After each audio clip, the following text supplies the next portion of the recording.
morning. I'm Bill Cook from University of Arizona Cooperative Extension in Greenlee County. And today we're going to take a look at the benefits and effects of the pruning that we've done on these grapes. Now this is a Thompson seedless, and in our previous videos we did some cane pruning here. So what happens after we cane prune? Well, let's just take a look. We'll start in here, close to the trunk, and we'll go right down the line. Here's one of the buds that we left. Here's one of the buds, and if you look, you'll see grape clusters. And the more you look, the more grape clusters you'll see. So these will have to be thinned at a later date, more than likely. We're not going to thin them yet because we're still in a risk of frost. So we'll just go right down this cane and we'll take a look. Here's some, and when we thin them, we're going to want to keep them about that far apart. And we're going to give preference to the clusters that hang better, less obstructed. So this is what happens through the season after we have cane pruned this grape.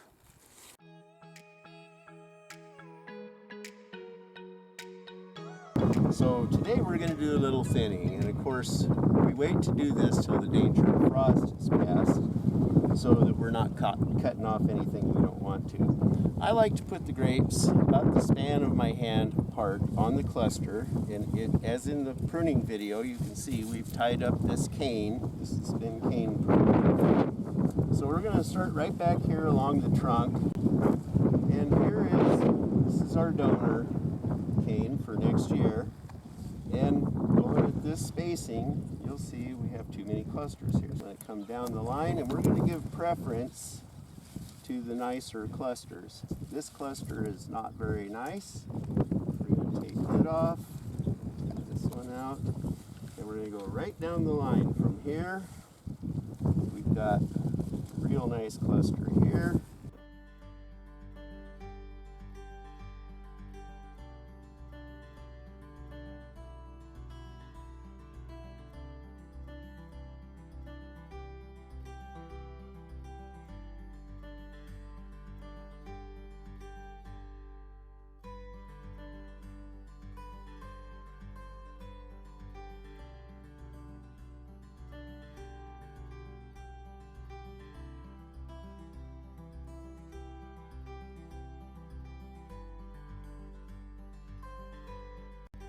Preference to the nicer clusters.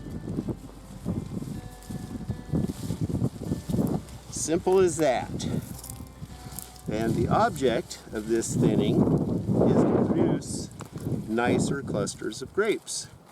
Because in a nutshell, the plant will produce, say, just for a number, 100 pounds of grapes. Well, we can have a gazillion little tiny clusters, or we can have a few nice fat ones, and we prefer the nice fat ones.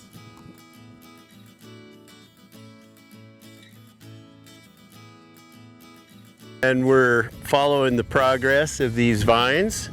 This is Thompson seedless that we have been looking at since we pruned it. You can see how these clusters are developing nicely, how they're hanging. That's one of the reasons that we thin and one of the reasons we prune.